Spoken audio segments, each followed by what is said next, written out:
ఆదాము దగ్గర నుంచి సొలొమోను వరకు, సొలొమోను దగ్గర నుంచి నేటి సంఘం వరకు సొలొమోను వంటి వాడు లేడు, ఉండడని ప్రభు చెప్తున్నాడు.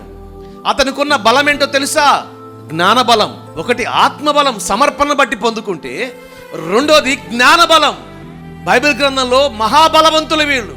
సొలొమోను నుంచి నేటి వరకు మన ప్రభు అయిన యేసుక్రీస్తు వారి తప్ప అటువంటి జ్ఞాన బలము కలిగిన వాడు లేనే. ఇక్కడి నుంచి వచ్చింది అంత బలం. ఏ చిక్కుముడైనా విప్పగలిగిన వాడు.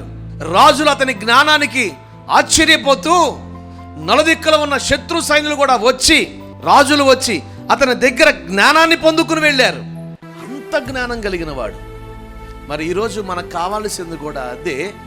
మనం ఎందులో బలంగా ఉండాలి? జ్ఞానములో. ఈ లోకంలో మనం బ్రతకాలంటే మనకేం కావాలి? జ్ఞానం కావాలి. అది లేకే చాలామంది పాడైపోతున్నారు. అది లేకే చాలామంది నష్టపోతున్నారు. అది లేకే చాలామంది జీవితాలలో జీవిత కాలం అంతా కష్టపడినంత పోగొట్టుకుంటున్నారు.